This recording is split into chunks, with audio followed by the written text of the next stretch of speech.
चलिए दोस्तों, जानते हैं आज की देश और दुनिया की सिलेक्टेड काम की और महत्वपूर्ण 50 बड़ी खबरों को सिर्फ 10 मिनट में। पर अभी तक आपने इस वीडियो को लाइक नहीं किया तो लाइक कर दीजिए।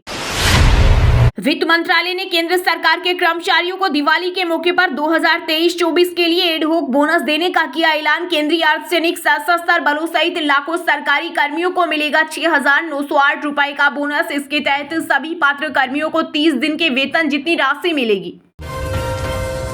24 घंटे में लॉरेंस गैंग के नेटवर्क को खत्म कर दूंगा। बाबा सिद्दीकी के मर्डर के बाद लॉरेंस बिश्नोई को बिहार के निर्दलीय सांसद पप्पू यादव ने दी खुली चुनौती। बोले, अगर कानून अनुमति दे तो 24 घंटे में लॉरेंस बिश्नोई जैसे 2% के अपराधी के पूरे नेटवर्क को खत्म कर दूंगा।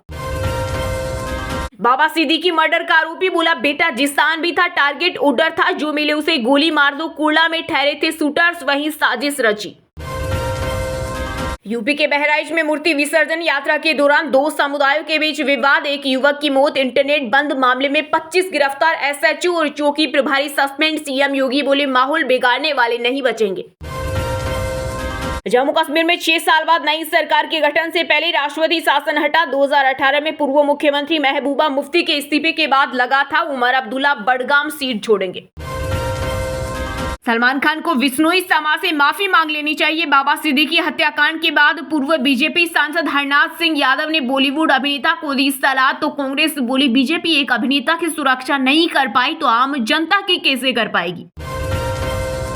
केंद्रीय गृह मंत्री अमित शाह चुनेंगे हरियाणा का सीएम। बीजेपी ने 2 ऑब्जर्वर तय किए। 16 अक्टूबर को होगी विधायक दल की बैठक। उधर शपथ ग्रहण की तैयारियों के बीच पूर्व गृह मंत्री अनिल विज ने दिल्ली में भाजपा के राष्ट्रीय अध्यक्ष जेपी नड्डा से की मुलाकात। इस बार भी दिवाली पर पटाखे नहीं फोड़ सकेंगे दिल्ली वाले। बढ़ते प्रदूषण को देखते हुए आतिशी सरकार ने 1 जनवरी तक उत्पादन, भंडारण, बिक्री और उपयोग पर लगाया बैन। जारी की अधिसूचना। पुलिस ने 1323 केजी अवैध पटाखे किए जब्त। श्रद्धालुओं और स्नानार्थियों की सुविधा और सेवा के लिए योगी सरकार की नई पहल। इस बार महाकुंभ मेला क्षेत्र में होगी नेत्र कुंभ की स्थापना। मोतियाबिंद, सर्जरी और चश्मे का वितरण जैसी मिलेगी सुविधाएं। हजारों श्रद्धालुओं को मिलेगा लाभ। 3 फ्लाइट, 1 ट्रेन को बम से उड़ाने की मिली धमकी। एयर इंडिया का विमान दिल्ली डाइवर्ट। इंडिगो फ्लाइट की जांच, वहीं मुंबई हावड़ा मेल जांच के बाद हुई रवाना। देश के 5 राज्यों में धार्मिक विवाद। हैदराबाद में मंदिर में तोड़फोड़, बंगाल में दुर्गा मूर्ति जलाई गई, यूपी में दुर्गा विसर्जन जुलूस में 1 की मौत। सिंघमगिरी दिखाइए हिम्मत है तो बाबा सिद्दीकी पर गोली चलाने वालों का एनकाउंटर कीजिए। शिवसेना नेता संजय राउत ने महाराष्ट्र के सीएम एकनाथ शिंदे को दिया खुला चैलेंज। यूपी के गाजियाबाद में राशन कार्ड की लिस्ट से कटा 10,000 लोगों का नाम। पकड़े गए फर्जी दस्तावेज, अपात्रों पर खाद्य विभाग की कार्रवाई जारी। महाराष्ट्र के पूर्व सीएम शिवसेना नेता उद्धव ठाकरे की दशहरा रैली के बाद खराब हुई तबीयत। अस्पताल में भर्ती 2 बार हो चुकी एंजियोप्लास्टी। तब 2 मेन आर्टरी में 100% ब्लॉकेज था। हरियाणा में आंगनबाड़ी वर्कर और सहायकों को मिला दिवाली तोहफा। 400 से 750 रुपए तक बढ़ा मानदेय। प्रदेश में 45,000 कर्मियों को मिलेगा लाभ। हफ्ते के पहले दिन शेयर बाजार में तेजी देखने को मिली। सेंसेक्स 551 अंक की तेजी के साथ 81,973 के स्तर पर बंद हुआ। वहीं निफ्टी में भी 163 अंक की तेजी रही। ये 25,127 के स्तर पर बंद हुआ। मुंबई में प्रवेश करने वाले सभी 5 बूथों पर नहीं लगेगा टोल टैक्स। महाराष्ट्र में विधानसभा चुनाव से पहले शिंदे कैबिनेट का बड़ा फैसला। यह सिर्फ मुंबई वासियों के लिए नहीं बल्कि बाहर से आने वाले दूसरे राज्यों और शहरों के लोगों को भी इसका फायदा होगा। जयपुर में जुटेंगे देश दुनिया के फिल्मी सितारे। राजस्थान सरकार जोरों शोरों से कर रही तैयारी। 7 से 9 मार्च तक जयपुर में होगा 3 दिवसीय आईफा 25 का आयोजन। विधानसभा चुनाव से पहले शुरू होगा यमुना पर नया रेलवे पुल। दिल्ली से गाजियाबाद के बीच ट्रेनों की आवाजाही होगी आसान। बॉलीवुड फिल्म डायरेक्टर करण जौहर की धर्मा प्रोडक्शन में हिस्सेदारी खरीद सकती है मुकेश अंबानी की रिलायंस इंडस्ट्रीज। इसमें करण जौहर की 90.7% और उनकी मां की 9.24% हिस्सेदारी। त्योहारी सीजन में लगा महंगाई का झटका। थोक महंगाई दर सितंबर में बढ़कर 1.84% हुई। सब्जी और खाने पीने की चीजें हुई महंगी। अगस्त में थोक महंगाई दर 1.31% पर थी। 76,132 के ऑल टाइम हाई पर पहुंचा सोना। चांदी भी 537 बढ़कर 90,500 रुपए प्रति किलो हो गई। साल के आखिर तक 78,000 रुपए प्रति 10 ग्राम तक जा सकता है गोल्ड। हरियाणा में केंद्रीय गृह मंत्री अमित शाह को ऑब्जर्वर बनाने की 3 वजह। नायब सैनी के सीएम चेहरे पर अनिल विज की भी दावेदारी। वहीं अहिरवाल बेल्ट ने की सीएम पद की डिमांड। मुंबई में एनसीपी अजीत गुट के नेता और पूर्व मंत्री आरोपी का बोन टेस्ट हुआ, जिसमें नाबालिग होने का दावा खारिज। मामले में अब तक 3 आरोपी अरेस्ट और 3 फरार। रिफंड में पैसा चाहिए या कूपन, यह कस्टमर तय करेगा। सरकार ने ओला कैब से ऑप्शन देने को कहा। कंपनी के खिलाफ मिली 2000 से ज्यादा शिकायतें। केंद्रीय खाद्य प्रसंस्करण उद्योग मंत्री चिराग पासवान को मिली जेड कैटेगरी की सुरक्षा। आईबी के अलर्ट के बाद गृह मंत्रालय ने बढ़ाई सुरक्षा। पहले उन्हें एसएसबी के कमांडो सुरक्षा दे रहे थे, अब सीआरपीएफ सुरक्षा देगी। हरियाणा में शपथ ग्रहण से पहले ही नायाब अंदाज में लौटे कार्यवाहक सीएम सैनी सुनने लगे जन समस्याएं। इस दौरान जलेबी लेकर पहुंच रहे लोग। बीएनएस की धारा 163 लोकतंत्र पर धब्बा। दिल्ली में लद्दाख भवन के बाहर भूख हड़ताल पर बैठे जलवायु कार्यकर्ता सोनम वांगचुक बोले, अदालतों को ध्यान देना चाहिए, यह बिना परमिशन पब्लिक मीटिंग रोकती है। झारखंड में पेयजल स्वच्छता अभियान में घोटाले को लेकर रांची, साईबासा समेत 20 ठिकानों पर ईडी की छापेमारी। मंत्री मिथिलेश ठाकुर और आईएएस मनीष रंजन के करीबी कई इंजीनियर्स के घर पर दबिश। कोलकाता रेप मर्डर मामले में हड़ताल कर रहे एक और डॉक्टर क्रिटिकल, अब तक 4 डॉक्टर अस्पताल में भर्ती। ममता सरकार ने प्रदर्शनकारियों को मिलने बुलाया। वहीं आज देश भर में अनशन करेगा आईएमए। उत्तर प्रदेश के बहराइच में दुर्गा मूर्ति विसर्जन के दौरान हुए बवाल के बाद प्रदर्शनकारियों ने अस्पताल और शोरूम में की आगजनी, तोड़फोड़। कई दुकानों और घरों में मचा तांडव। डंडे लेकर उतरे लोग, पुलिस के हाथ पैर फूले।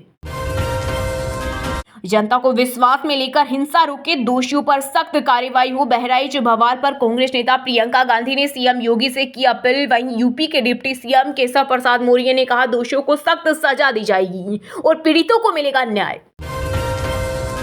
हरियाणा में महिला कर्मचारियों को दिवाली तोहफा। सीएम की शपथ ग्रहण से पहले 750 रुपए तक मानदेय बढ़ा, 2 महीने पहले से होगा लागू। गंभीर बोले, हर मैच के बाद कोहली को आंकना ठीक नहीं। फॉर्म की मुझे फिक्र नहीं, उनकी रनों की भूख अभी भी पहले जैसी। सलमान के पैर छूते अनिरुद्धाचार्य का photo viral. Fake photo create करने वाला आरोपी गिरफ्तार। बिग बॉस 18 में जाने पर महाराज ने मांगी थी माफी। 16 अक्टूबर को जम्मू कश्मीर सीएम की शपथ लेंगे उमर अब्दुल्ला। एलजी ने सरकार बनाने का न्योता दिया। प्रदेश से 6 साल बाद राष्ट्रपति शासन हटा। बाबा सिद्दीकी मर्डर में 4 नहीं 10 से 15 लड़के शामिल थे। टारगेट पर बेटे जिसान भी थे। खाना खाने के लिए रुके, इसलिए जान बची। हरियाणा विधानसभा चुनाव में कांग्रेस की हार के बाद प्रदेश प्रभारी दीपक बावरिया ने की इस्तीफे की पेशकश। कहा, किसी और को दे दीजिए जिम्मेदारी। कुंभ क्षेत्र को दिव्य, भव्य और नव्य स्वरूप प्रदान कर रही योगी सरकार। समुद्र मंथन के 14 रत्नों की थीम पर आधारित होंगे गेट्स। देश के 5 राज्यों में धार्मिक विवाद। हैदराबाद में मंदिर में तोड़फोड़। बंगाल में दुर्गा मूर्ति जलाई। कर्नाटक में 2 समूह के बीच झड़प। कोरोना वैक्सीन के साइड इफेक्ट के आरोप वाली याचिका खारिज। सुप्रीम कोर्ट ने कहा, जनहित याचिका सिर्फ सनसनी पैदा करने के लिए दायर की गई थी। आंध्र प्रदेश और तमिलनाडु में भारी बारिश की चेतावनी। मौसम विभाग ने अगले 3 दिनों के लिए जारी किया अलर्ट। हरियाणा में मुख्य और प्रधान सचिव के पदों पर होगी नियुक्तियां। विधानसभा चुनाव में भीतर घात करने वाले आईएएस और आईपीएस अफसरों पर भी गिरेगी गाज। यूपी के कई जिलों में धुंध जैसे हालत। राजधानी लखनऊ में वायु प्रदूषण का स्तर खराब। अब रात में बढ़ेगा तापमान। हिजबुल्लाह ने इजरायली मिलिट्री बेस पर किया ड्रोन अटैक। 4 सैनिकों की मौत और 58 घायल। वहीं 100 अमेरिकी सैनिक एंटी मिसाइल सिस्टम को अपडेट के लिए इजरायल में होंगे तैनात। चलिए दोस्तों, अब जानते हैं जो आम आदमी के काम की और फायदेमंद खबरें हैं उनको विस्तार से। पर इससे पहले अभी तक आपने इस वीडियो को लाइक नहीं किया तो लाइक कर दीजिए।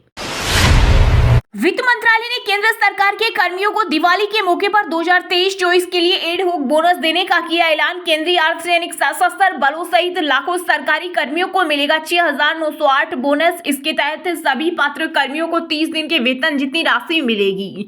जी हां, केंद्र सरकार के कर्मचारियों के लिए अच्छी खबर है। सरकार ने दिवाली से पहले केंद्रीय कर्मचारियों को 30 दिनों का बोनस देने का ऐलान किया है। वित्त वर्ष 2023-24 के लिए केंद्र सरकार के पात्र कर्मचारियों को ये 30 दिनों का नॉन प्रोडक्टिविटी लिंक्ड बोनस मिलेगा। वित्त मंत्रालय के व्यय विभाग ने एक नोटिफिकेशन में यह जानकारी दी। नॉन प्रोडक्टिविटी लिंक्ड बोनस को एड होक बोनस भी कहा जाता है। मंत्रालय की ओर से हाल में जारी ऑर्डर में वित्त वर्ष 2023-24 के लिए पात्र कर्मचारियों की सैलरी के बराबर 30 दिनों का बोनस देने की बात कही गई है। ऑर्डर के मुताबिक पात्र कर्मचारियों में ग्रुप सी के लोग और ग्रुप बी के नॉन गेजेटेड कर्मचारी शामिल होंगे जो किसी भी प्रोडक्टिविटी लिंक्ड बोनस स्कीम का हिस्सा नहीं है। बोनस की गणना के लिए अधिकतम मंथली सैलरी 7,000 रुपए तय की गई है। यह बोनस सेंट्रल पैरामिलिट्री फोर्सेस और सशस्त्र बलों के कर्मियों, साथ ही उन केंद्र शासित प्रदेशों के कर्मचारियों पर भी लागू होगा जो केंद्र सरकार के सैलरी स्ट्रक्चर का पालन करते हैं। इस बोनस के लिए केंद्र सरकार के वे कर्मचारी हकदार होंगे जो 31 मार्च 2024 तक सर्विस में थे और जिन्होंने वर्ष के दौरान कम से कम 6 महीने की निरंतर सेवा दी। जो कर्मचारी एक वर्ष में कम समय तक सर्विस कर चुके हैं उन्हें काम किए गए महीनों के आधार पर बोनस मिलेगा। बोनस की राशि की गणना औसत वेतन को 30.4 से विभाजित करके की जाएगी, फिर उसे 30 दिनों से गुणा किया जाएगा। उदाहरण के लिए अगर किसी कर्मचारी की मंथली तनख्वाह 7,000 रुपए है तो उनका 30 दिनों का नॉन प्रोडक्टिविटी लिंक्ड बोनस लगभग 6,908 रुपए आएगा। जो अस्थायी श्रमिक लगातार 3 सालों में हर साल कम से कम 240 दिन काम कर चुके हैं, ऐसे श्रमिकों के लिए बोनस 1200 प्रति माह के आधार पर तय की जाएगी। यह बोनस केंद्र सरकार के कर्मचारियों की आर्थिक हालत में सुधार लाने का एक प्रयास है, खासकर त्योहारों के मौसम में जब खर्च बढ़ जाता है। केंद्रीय गृह मंत्री अमित शाह चुनेंगे हरियाणा का सीएम। बीजेपी ने 2 ऑब्जर्वर किए तय। 16 अक्टूबर को होगी विधायक दल की बैठक। उधर शपथ ग्रहण की तैयारियों के बीच पूर्व गृह मंत्री अनिल विज ने दिल्ली के भाजपा राष्ट्रीय अध्यक्ष जेपी नड्डा से की मुलाकात। जी हां, हरियाणा के नए सीएम के चुनाव के लिए बीजेपी ने अमित शाह को ऑब्जर्वर लगा दिया है। उनके साथ मध्य प्रदेश के सीएम मोहन यादव भी रहेंगे। भाजपा हाईकमान ने 2022 के बाद अमित शाह को पहली बार किसी राज्य में विधायक दल का नेता चुनने के लिए ऑब्जर्वर बनाया है। मार्च 2022 में शाह ऑब्जर्वर बनकर यूपी गए थे। हरियाणा के नए सीएम का शपथ ग्रहण समारोह 17 अक्टूबर को पंचकुला में होगा। उससे पहले 16 अक्टूबर को चंडीगढ़ में विधायक दल की मीटिंग बुलाई गई जिसमें दोनों ऑब्जर्वर मौजूद रहेंगे। यूं तो भाजपा ने हरियाणा चुनाव में कार्यवाहक मुख्यमंत्री नायब सैनी को सीएम चेहरा बनाया था, लेकिन अब विधायक दल की मीटिंग से पहले अमित शाह को ऑब्जर्वर लगाए जाने से कई तरह की चर्चाएं शुरू हो गई। हरियाणा चुनाव में अमित शाह के सीधे दखल का यह पहला मामला नहीं है। इससे पहले शाह ने ही पंचकुला के एक प्रोग्राम में नायब सैनी को सीएम चेहरा घोषित किया था। टिकट बंटवारे के दौरान भी शाह आखिरी वक्त तक एक्टिव रहे।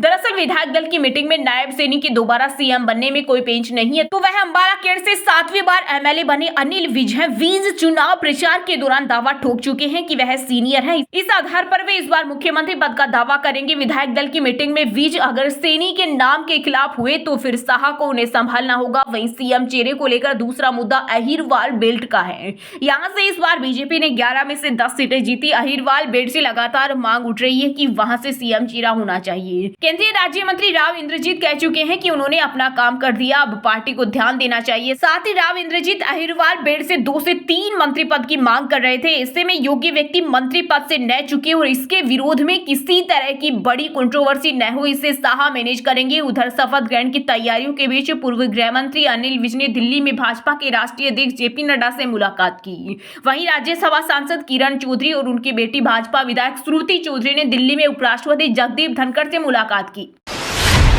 मुंबई में प्रवेश करने वाले सभी 5 बूथों पर नहीं लगेगा टोल टैक्स। महाराष्ट्र में विधानसभा चुनाव से पहले शिंदे कैबिनेट का बड़ा फैसला। यह सिर्फ मुंबई वासियों के लिए नहीं बल्कि बाहर से आने वाले दूसरे राज्यों और शहरों के लोगों को भी इससे फायदा होगा। जी हां, महाराष्ट्र विधानसभा चुनाव से पहले एकनाथ शिंदे कैबिनेट ने बड़ा फैसला लिया। मुंबई में प्रवेश करने वाले सभी 5 टोल बूथों पर हल्के मोटर वाहनों से टोल टैक्स नहीं वसूला जाएगा। सरकार का यह फैसला बीती रात से लागू हो गया। माना जा रहा है कि महाराष्ट्र विधानसभा से पहले यह शिंदे कैबिनेट की आखिरी बैठक है। मीटिंग में हल्के वाहन चालकों के हक में अहम फैसला लिया गया। हल्के वाहनों में कार, टैक्सी, जीप, वैन, छोटे ट्रक, डिलीवरी वैन आदि आते हैं। यानी अब मुंबई आने वाली कारों और टैक्सियों को टोल टैक्स से राहत